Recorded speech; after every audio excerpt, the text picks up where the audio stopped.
போல் வண்ணங்களுடன் கொண்டாடு The Chennai Silks ஆடைகளுடன். Let the celebrations begin.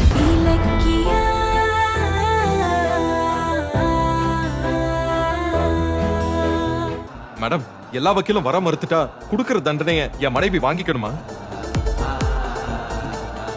அதுக்காக court தன்னோட விதிகளை மாத்திக்கிட்டு உங்களை வாதாட விடுமா? ஏன் வாதாட கூடாது?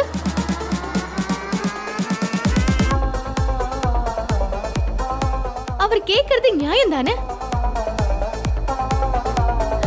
இப்ப வக்கீல் வந்தாலும் அததானே செய்ய போறாரு. சட்டம், நீதிமன்றம் எல்லாமே பொதுமக்களுக்காக தான்.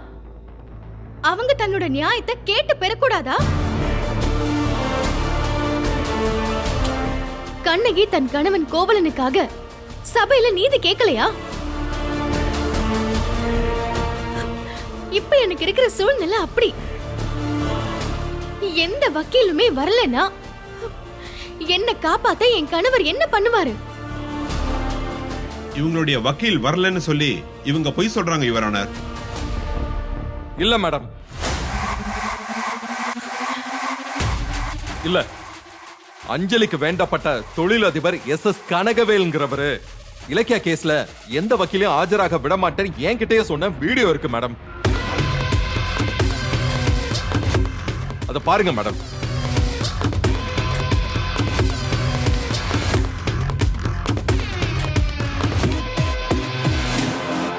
இலக்கியவை வெளியெடுக்க சிட்டிலேயே பெரிய வக்கீல்னு இவரை நீ பிக்ஸ் பண்ண. ஆனா நான் இவருக்கு ஒரு பெரிய அமௌண்ட் பிக்ஸ் பண்ண. சாரு என் பக்கம் வந்துட்டாரு. இனிமே எந்த லாயரை வச்சோம் உன்னால ஒன்றும் பண்ண முடியாது. எஸ் கௌதம், உங்க கேஸ் மாதிரி 10 கேஸ் கிடைச்சிருந்தாலும் கிடைக்காத அமௌண்ட்டை ஷேர் பண்ணிட்டாரு. அவங்கள நான் கை கழுவிட்டேன். எனக்கு ஊர்ல வேற லாயரே இல்லையா? இதை விட பெரிய லாயரா பார்த்து இலக்கிய கேஸ்க்கு ஆஜராக வைக்கிறேன்.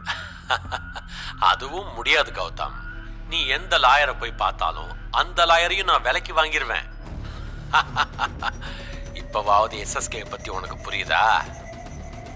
இங்க பாரு, பணத்தால வாங்க முடியாதது இந்த உலகத்துல எதுவுமே இல்ல. அஞ்சலி, அந்த SSK எதுக்கு இந்த கேஸ்ல தலையிடுறான்? நீ அவங்கிட்ட பேசுனியா? இல்லையே, நான் பேசுறது இல்ல. உங்களை கடத்துறவங்கிட்ட நான் ஏன் பேசணும்?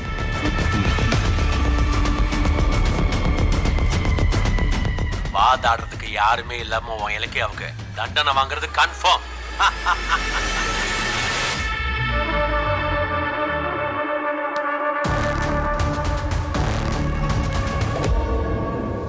SSK பேசினதுல இருந்தே இலக்கியாவோட வழக்குக்கு பின்னாடி ஒரு பெரிய சதி வேலை இருக்குங்கிறத உணரலாம் மேடம். நானும் இலக்கியாவும் எந்த ஆதாரமும் இல்லாம இருக்கோம். ஒரு ஆணுக்கும் பெண்ணுக்கும் கல்யாணம் நடக்கும் போது எந்த சூழ்நிலையிலையும் மனைவியை கைவிட மாட்டேன், காப்பாத்துவேன்னு தான் கனவை அக்னி சாட்சியா சத்தியம் செஞ்சு கொடுக்கறான். இப்ப எனக்கு இந்த அக்னி பரீட்சை இருக்கு மேடம். என் மனைவியை காப்பாற்ற வேண்டிய சிச்சுவேஷன் மேடம். அதனால நீங்க தான் எதிர்த்தரப்பு ஆளுங்களை கேள்வி கேட்கிற உரிமையை எனக்கு கொடுக்கணும். யுவர் ஆனர், இதுக்கு நீங்க அனுமதிக்க கூடாது. நீங்க உட்காருங்க.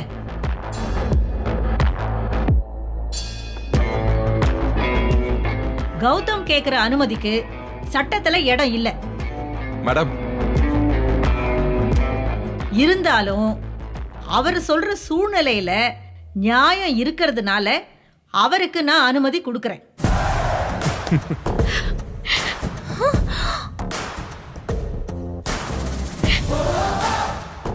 அவர் எதிர்த்தரப்ப சேர்ந்தவங்களை கேள்வி கேட்கலாம். ரொம்ப நன்றி மேடம். அஞ்சலியோட கர்ப்ப டெஸ்ட் ரிப்போர்ட்டை நாங்க உறுதியா நம்பினோம். ஆனா அதுல எங்களுக்கு அதிர்ச்சி தான் இருந்துச்சு. அதுக்காக இலக்கியா அஞ்சலியோட கர்ப்பத்தை கலைக்க சதி செஞ்சாங்கிற குற்றச்சாட்டை ஏத்துக்கவே முடியாது மேடம். இந்த கேஸ் முழுக்க முழுக்க ஜோடிக்கப்பட்ட கேஸ்.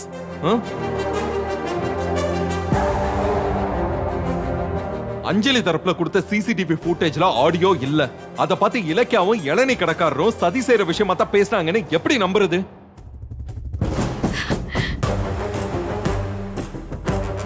அவங்க பேசினது வேற ஏதாவது விஷயமா இருக்கலாமே. ரெண்டாவது சாட்சி பக்கத்து கடைக்காரர் ஆறுமுகத்தோட வாக்குமூலம். அது வெறும் வீடியோவா தான் இருக்கே தவிர அவரை இன்னும் கோர்ட்ல ஆஜர்படுத்தவே இல்லையே. இது எல்லாமே சந்தேகத்தை ஏற்படுத்துது மேடம்.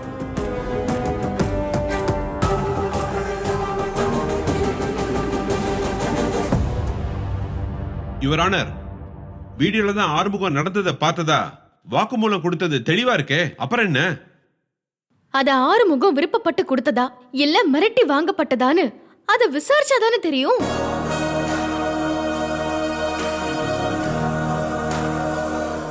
அடுத்ததா இந்த கேஸ்ல இன்ஸ்பெக்டர் சோபனா காட்டின வேகம்.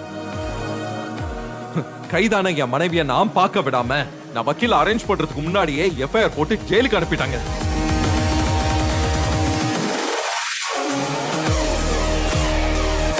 இன்ஸ்பெக்டர் அவங்க அஞ்சலிக்கு ஆதரவா நடந்திருக்காங்க. அவங்களுக்கு என் அம்மா ஸ்தானத்துல இருக்கிற பைரவிங்கிற தொழில் அதிபர் சப்போர்ட்டா இருக்காங்க.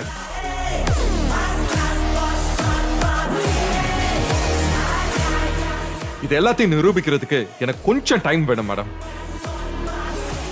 ஹலோ கௌதம், எப்படியாவது இந்த வழக்கை தாமதப்படுத்தணும், அதுதான் உங்க உள்நோக்கம். இலக்கியா முதல்ல நான் குற்றம் செய்யலன்னு சொன்னாங்க.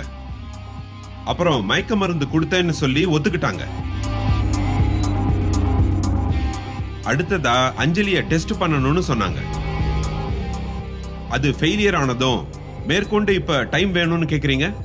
ஹலோ யுவர் ஆனர், இவங்களுக்கு கால அவகாசம் கொடுக்கிறது இந்த வழக்கை நிர்மூலமாக்குறதுக்கு சமம். அதனால இலக்கியா தரப்பு கோரிக்கைய நீங்க ஏத்துக்கவே கூடாது. முடிச்சிட்டீங்களா? வழக்கோட தன்மையில சில சந்தேகங்கள் இருக்கிறபடியால கௌதமோட விளக்கத்துல இருந்து தெரிஞ்சிடுச்சு.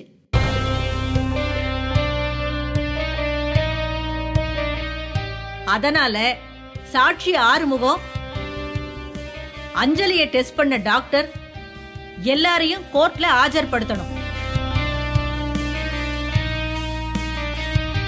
இப்போ கௌதமோட கோரிக்கைப்படி இலக்கியா குற்றம் செய்யலனா அதை நிரூபிக்க 1 வாரம் அவகாசம் தரேன். நன்றி.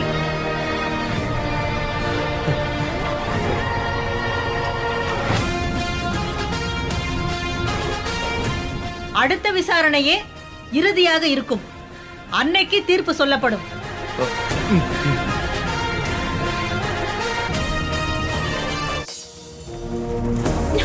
இத்துடன் கோர்ட் கலைகிறது.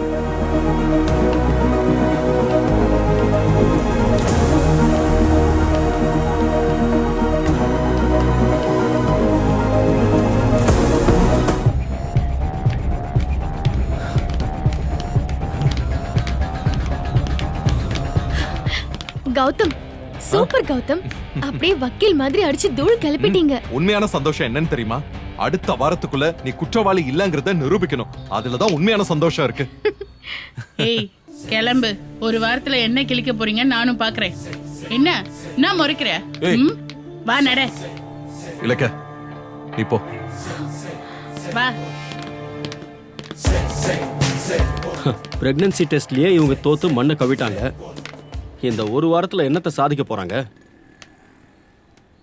டேய், ஜட்ஜ் 10 நிமிஷம் கொடுத்ததுக்கே நான் 1 வாரம் டைம் வாங்கிட்டேன்.